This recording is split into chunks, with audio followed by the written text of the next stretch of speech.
Recording. Welcome, everyone. I'm Bill Newell, joined by Phil Stacey, Executive Sports Editor of the Salem News, Nick Giannino from the Salem News, and Nick Kukaru, the Sports Editor of the Gloucester Times. We're here this week kind of eyeballing the very first weekend of North Shore High School football in the real fall, fall 21, if you will, and getting kind of excited about that. I think there's some really great non-league matchups coming up this weekend, and we can touch on some of them. So, Phil, if you were to go for a game, what might we want to start with? What would I start off the top of my head? Well, I could talk about, let's see. Well, the game I'm going to on Saturday, maybe that one. We could talk about Beverly. Beverly Haverhill, first game at Herd Stadium in 2 years as well, because Beverly played their games at the high school last year, right on the turf field at the high school. So they're back to Herd. Non-league matchup against the Hillies. MVC school, traditionally big in the line. Traditionally, those teams love to play ball control, ground and pound. So I'm curious to see how Beverly will fare against them. You get a new coaching staff in Beverly with Jeff Hutton and his staff coming over from Manchester, Essex. Of course, Jeff was in Beverly for 15 years as an assistant coach. Started with Roger Roszinski, was there with John Bowner, and then he was there for the glory years with Dan Bauer when they won Super Bowls in 2010, 2012. Beverly's going back to a wing T offense this year. So I'm, looking forward to seeing how that works out. They had a lot of success with it in the past under Dan Bauer. P.S. Heim takes over at quarterback this year, new varsity quarterback, never thrown a varsity pass. So we will see, first of all, how much they throw, but when they do, how he does. You got Jordan Irvine, you got Andre Sullivan in the backfield, some other talented youngsters looking to get in there. Other captains beside P.S. and Jordan. You get Grant Easton's going to be a two-way lineman. You got Rob Lyons as a guy in the trenches and a linebacker. I think Beverly's going to be improved defensively.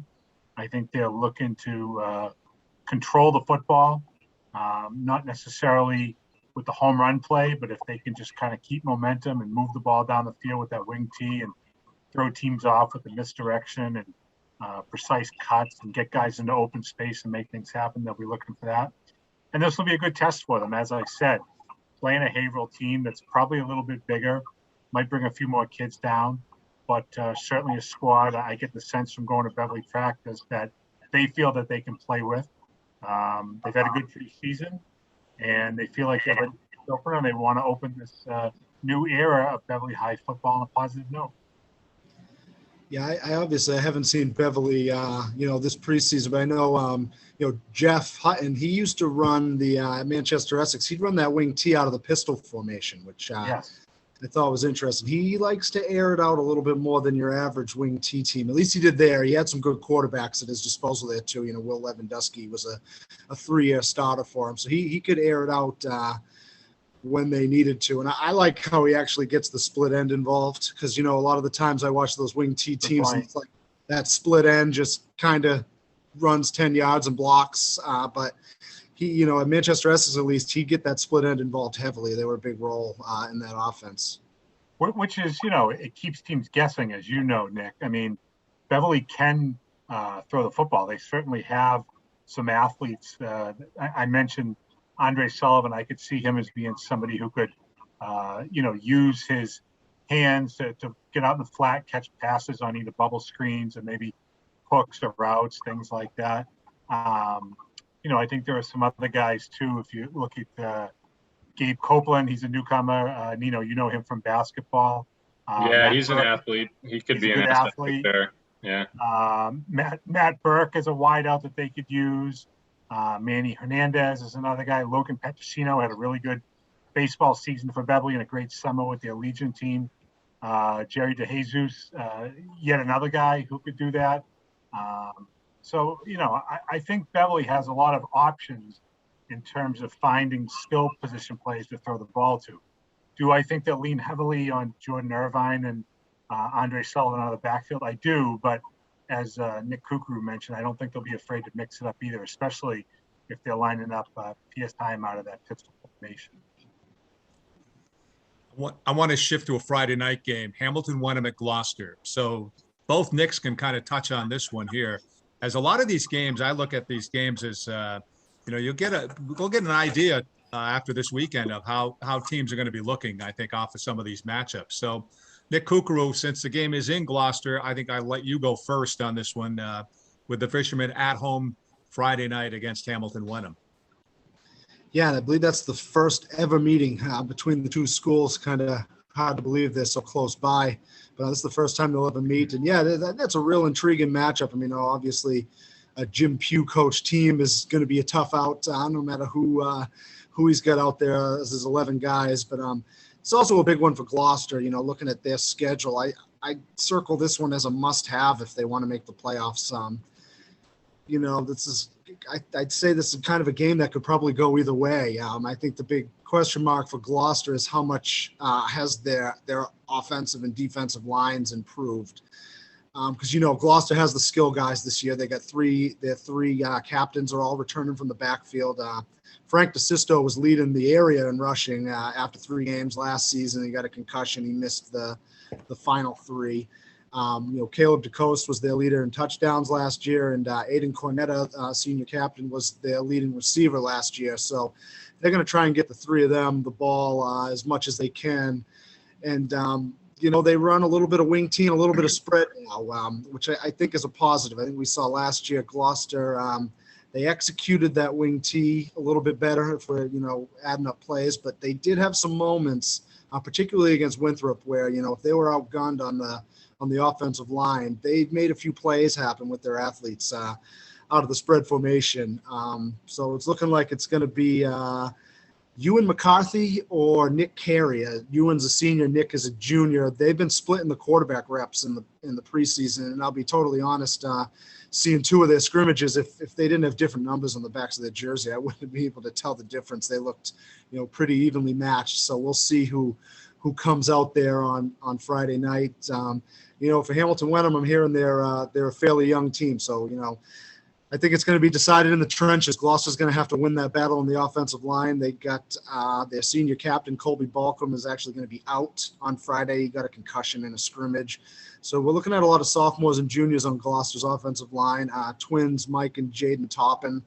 They're both NEC All-Star wrestlers. They look like future stars in the making. So they're going to be thrown into the fire early on Friday. Senior Anthony Seminelli is a 3-year starter. So, if they can get some continuity on that offensive line this year, they could see a little bit more of an improvement again. Yeah, you touched upon the inexperience for Hamilton Wenham. That's certainly the case on the line. They don't have many guys that were, playing varsity last year up front, and size-wise, not very. So that's going to be a challenge for them. But defensively, they do return 10 of their 11 starters, which is great. They do have some experience overall. They got a great athlete at quarterback coming in Marcus Norton, who was pretty good wide receiver last year. Played a little bit of quarterback when Carter Coffey went down, but he's going to be sliding in that starting role, and I'm guessing that was probably going to let him air it out a little bit. They got some receivers. It could be interesting there to see what he can do in his first game. Like I said, very talented athlete. He's a great basketball player as well. So, it's going to be interesting to see what the Generals are able to come up with lack of experience on the line. But outside of that, I think. Well, you got the 2 Domaraki brothers in the backfield, Chris and Luke. They're twins, and they're captains on the team, right? With Jackson Courtney up front. Yeah, and Jackson Courtney, I know Pugh was very excited about him. He's looked great in preseason. He's another kid that's a really good athlete, knows what he's doing back there. So he's a good asset to have, too. And I know, too, that he likes John Ertl a lot, too. He's John Ertl, yeah. And that's another guy. He was actually battling with Norton for a QB spot. Might some time there, depending on, if Norton can stay healthy and whatnot. If he doesn't play quarterback, they're going to use him elsewhere. He caught some passes last year, so he could be a weapon offensively in that regard. The thing with Hamilton Wenham, and I saw them in their last game of the spring season against Ipswich. Someone who really impressed me there was a freshman, Chris Collins. Kid was playing linebacker for them, and he looked like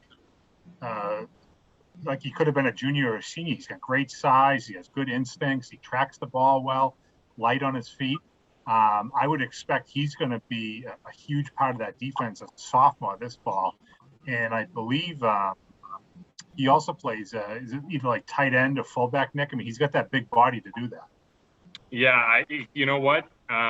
Let's see. Yeah, linebacker on defense, obviously. Right, middle linebacker. Yeah. And then fullback and tight end, yeah, on offense. So he's probably one of their bigger, stronger kids that they'll have. And, obviously only a sophomore, but if he was doing things as a freshman, then signs would point to him making some improvements in the offseason there and growing a little bit. Yeah, he was definitely impressive. Yeah. So seemed like, we're kind of in the same boat as Jim Pugh in terms of kind of predicting what they're going to be like, what kind of team they're going to be like. Like I said, they got the 10 defensive guys returning, but outside of that, it's kind of known. You got a lot of guys sliding into new positions. So. I want to jump to Marblehead. Obviously, we can't talk about high school football in the North Shore without a discussion with including Marblehead in that mix. They're on the road playing at Concord Carlisle on Friday night in the non-league game. I really don't know what Concord Carlisle, what they are like here this year, here in 2021. But Coach Rudloff and Marblehead probably gearing up. I don't know if you've been able to get much information out of the Marblehead head coach, Phil. Always. Are you kidding me? Me and Jimmy Rudloff are good buddies. Yeah. We see each other at concerts and the whole 9 yards. Jim will talk about anything. Jim's great. Yeah. When you talk about Concord Carlisle, I mean, I can't profess to be an expert about the Concord Carlisle Patriots, but I do feel like, with all the divisions now being realigned for the state and the playoffs and all, they are going to be a Division III team like Marblehead. And they're a team that could, this could be the first of two meetings this year. They could very well meet up again in the playoffs. I think there's a lot of talent there for the Patriots, as there always is. But, let's be honest. Marblehead, should they avoid the pratfalls that can hurt high school football teams, injuries that cut into the depth or, anything like that, they should be a really good football team again. Now, when I stopped by practice last week, it was pouring rain out.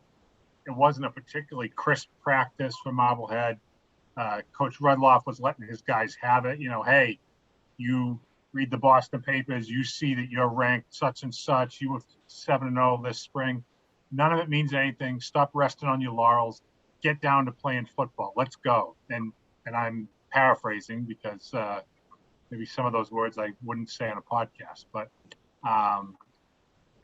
there's all kinds of talent here. I mean, if you want to start on defense, you have probably two of the best linebackers on the North Shore playing next to each other there with Cronin and Duty. Connor Cronin, terrific standout for them. He's only a junior. He's going to run the ball quite a bit. He's also terrific catching the ball out of the backfield. I want to say he had 5 touchdowns on their spring Thanksgiving game, if that's the right way to call it, against Swampscott. Really? He did, yeah. He did. Yeah. Were you at that game, Nick? I was, yeah. Yeah. He went nuts, yeah. He did. He had a terrific game. And he's next to James Duty at outside linebacker. So they'll be on opposite ends, funneling everything into the middle where you get guys that can really play. Another senior, George Percy's there, Eli Feingold. There's another senior lineman in the mix there, Christian Pacheco, who's a sophomore that his teammates are calling a beast. They really like the way he plays. Junior Sam Anisi is another one who will be in that linebacker mix. Liam McElroy is another guy that's going to be there. So they're really strong in that area of the field. If you figure that Marblehead is going to have the lead in a lot of games and teams are going to be looking to pass the ball to get back into it, their secondary is really talented too. Josh Robertson is back there. Craig Michalowski is back there. Trying to think. Avon Denbo is another newcomer to that group. Xander Danforth. and who am I forgetting? Someone else back there that is pretty good. Oh, I'll remember it. James Galante, senior's back there too. And up front, that group will be led by the captain, AJ Andriano. So that's just defensively. Offensively, Robinson's the quarterback. To me, he heads into the season as the NEC prohibitive favorite for player of the year. Cronin and Percy in the backfield. Duty on the outside. Gallant on the outside. Michalowski on the outside. The talent just comes in droves from Marblehead. They know how to run the game script that the coaches want.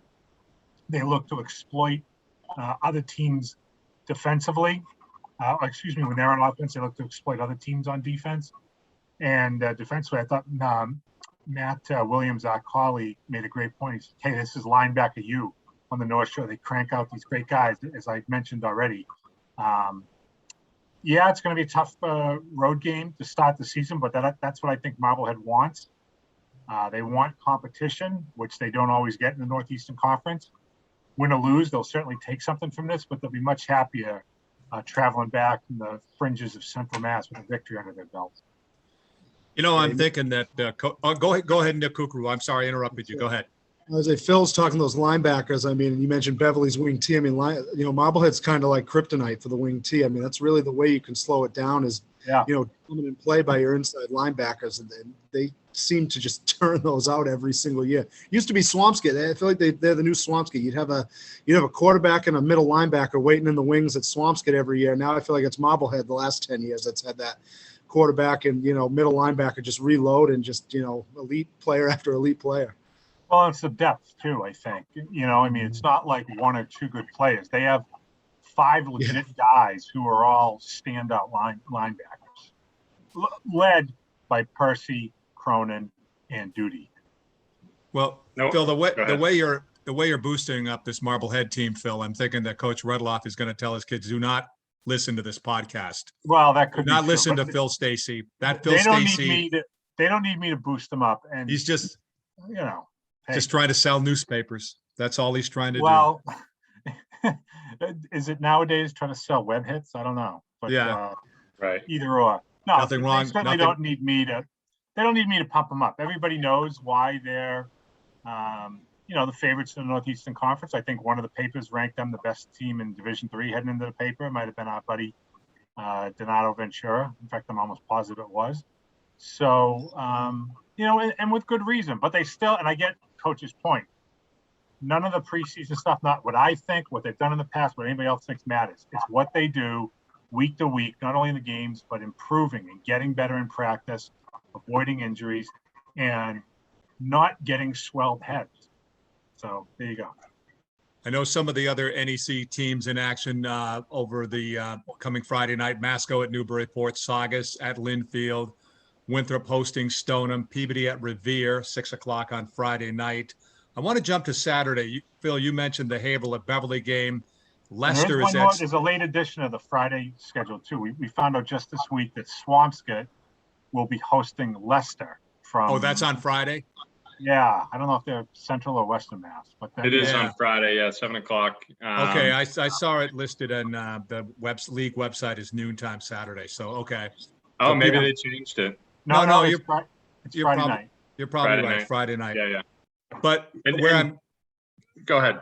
No, where I was I'll end right here by just closing out on Saturday. You got Danvers playing at Tewksbury, which has been a great playoff matchup historically over the years. And it's in Tewksbury on Saturday afternoon, unofficially at 1:30. That's what I had on the league website. But anyways, that looks like an interesting early season matchup and test for probably both teams. Yeah. Well, Danvers has, they've set themselves up with a killer non-league schedule to start the season. I mean, you're at Tewksbury, as you mentioned this week. Then you're back on the road to face Haverhill the following Friday night. Then for your first home game, who do you bring in but one of the top programs in Eastern Mass year in and year out in Reading? So boom, boom, boom, right there. And that's before they get into the meat of their conference schedule where you got Winthrop, Beverly, Swampscott, Masconomet, and Marblehead before the playoffs. For a young team with a lot of young players in the skill positions, they might very well take some lumps. But I get the sense that's okay for head coach Ryan Nolan. In fact, one of their biggest additions has certainly been bringing in Kevin Fassett, the former Ipswich head coach. He's now come in as the team's offensive coordinator, so he's going to handle that end of things. Ryan Nolan is going to focus on the defensive end of things, where he is certainly, what would you call him? Genius, maybe too strong a word, but he really knows his defense. I mean, he gets the best out of a defense all the time. So this team, and I wrote about this week, they're going to get better as the season goes along. They may not be, and all good teams do, but they're certainly not going to be firing on all cylinders opening night. That's not to say they couldn't go up to Tewkesbury and win, but they're going to get better with more reps, more experience. I mean, just the fact that they're going to be mixing and matching a lot of guys into the offense. You have Owen Gasanowski, you got Colin Kelty, you got Steve Reardon, you got Brad Wilichowski at fullback, you got Don Baez. You have a sophomore that's trying to win the job at quarterback. The left-hander, I can't think of his name. Oh, it's driving me crazy here. I apologize. I should know his name. It'll come to me. Travis Vaccine, I'm sorry. There you go. Travis Vaccine, the lefty quarterback, and Max Gasanowski, the younger brother of Owen, will both be looking to play quarterback. They got some big guys up front, which helps. Evan Glynos is 275 pounds. He's a real beefy guy. Joey Parisi will be strong at middle linebacker. Aris Ziris is a good tight end. Kevin Burke is blocking well for them. Caleb Raisley. So I think Danvers will be fine in the long run. But they're bound to be tested right off the bat. And as you said, they've had some great matchups with Tewkesbury over the years. Tewkesbury's tough to beat at home. We've seen a number of conference teams go up there and have difficulty with them in the playoffs. So we'll see what Danvers brings to the table come Saturday afternoon. Now, Phil, do you think that, they may be biting off or maybe costing themselves a bit with such a tough non-conference schedule? I mean, with the playoff field cut in half, I mean, you're going to have to win 5 or 6 games again. And I know Gloucester has gotten a 5 seed at 5-2. Yeah. Multiple times in the old system, that's out now. A 5 seed's out. And I mean, I think of Danvers, I think of a team that I do not want to see in the postseason because, if you beat them, they're probably going to weigh you down pretty well too. But yeah. Is that going to cost them a shot at getting there? That leaves them really no margin for error in the conference. I mean, it could certainly, yeah. And you would have to think that they're going to be underdogs in a few of those conference games this year. Again, on paper before the season starts, but you have to certainly think they'd be an underdog to Marblehead. They could be to a Beverly or a Masconomet or Swampscott, teams like that. But again, that's the beauty of this team. Just when you think, I mean, last year we got the sense like, geez, these guys might have a hard time winning the game. They had injury after injury after injury, but they were playing great at the end of the year. And as you know, that final game against Gloucester, they looked really good. Steady, strong, tough defensively. So, it's a great question. You're talking about 4 playoff teams out of the North for each division, right? So they have to be top 4, if I'm not mistaken, correct? I don't know. I think it's just top 16 regardless of section, right? So I don't know if you might be right, actually, yeah. So it's not like there's 4 from the West. So that's the other thing, that playoff, whatever the rankings are, however they put them together, is still kind of an unknown. So we don't know who they're going to give, benefits to. But again, knowing that, as we mentioned previously, teams like Concord Carlisle and Marblehead are in Division 3, with like the Beverlys and the Masconomets and Peabodys in Division 2, it's going to be a tough road for them. And you're right, there isn't a whole lot of room, margin for error there. I think the experience gained will be beneficial to them, but it might not reflect in the win-loss record.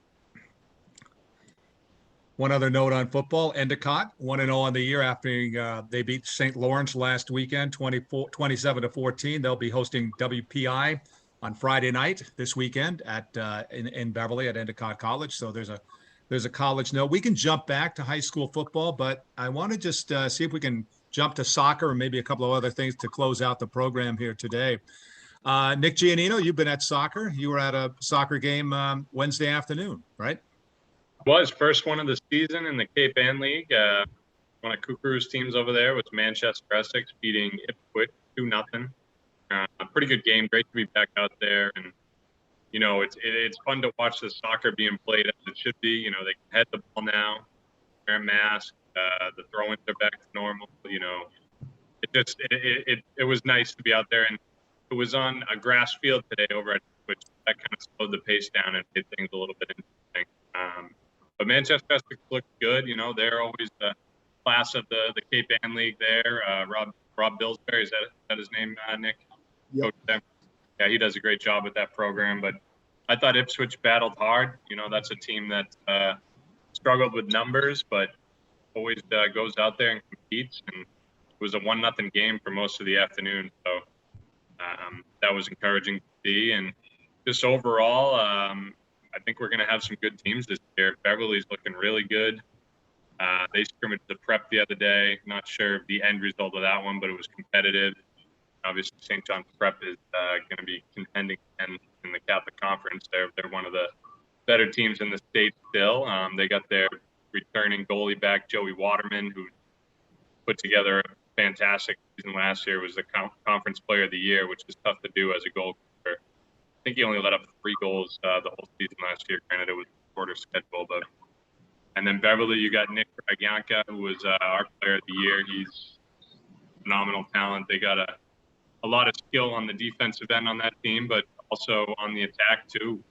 So Beverly's going to be a good team to watch. Trying to do this quickly, Bill.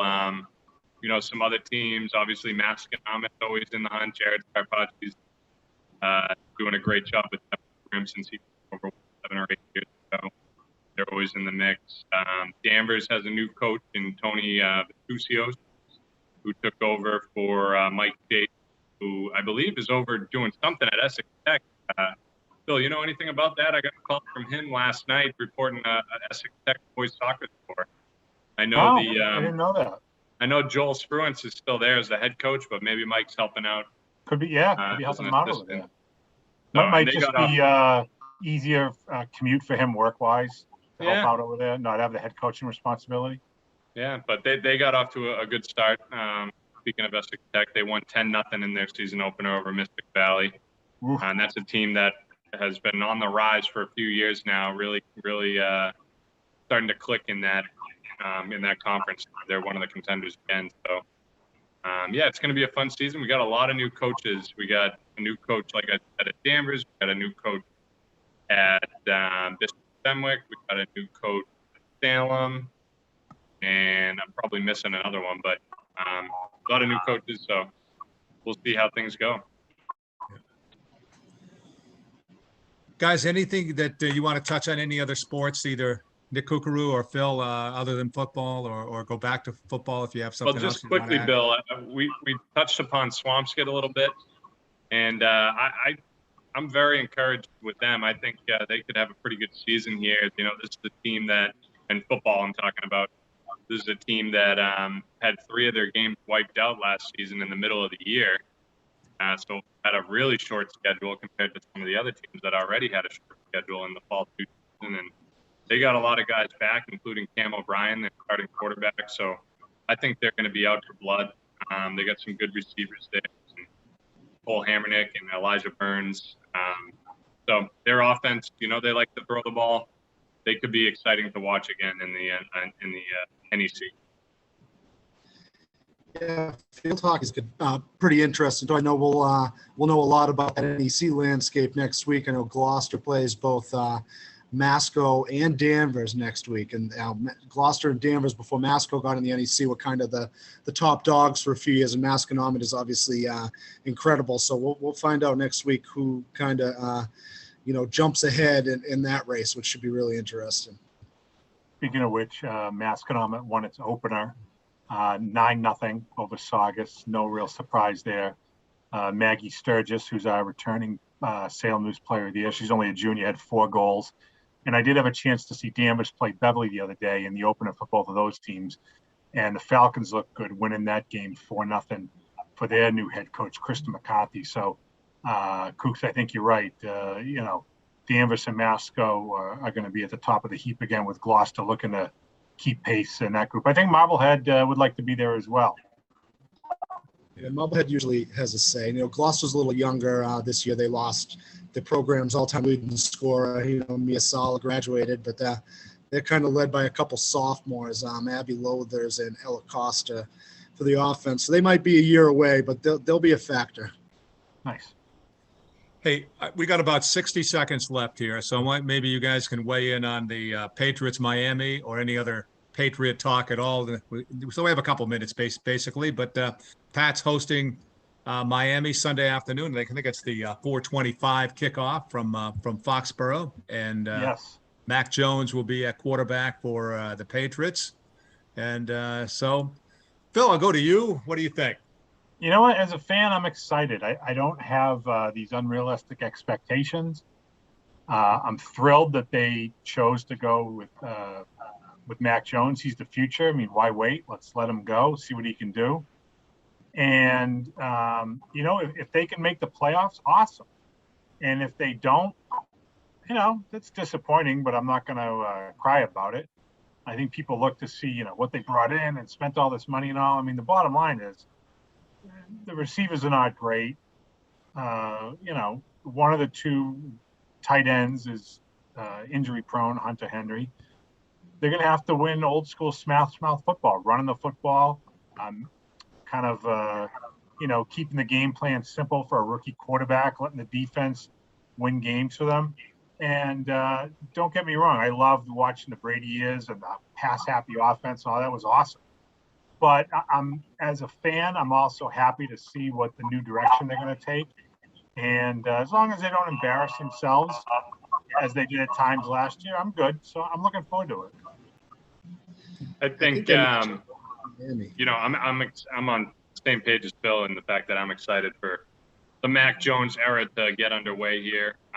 We had our fantasy football draft for the work league last night, and someone took Mac Jones in the 4th round. I think that's a little bit of a stretch, but he's got potential here, and I think it could be exciting. But same thing, I agree. They got the running back crew to kind of ground and pound, and we're going to see a little bit of a different New England Patriots. Isn't that I think they should get the win against Miami. Will they? I don't know. That Miami always gives them a tough game.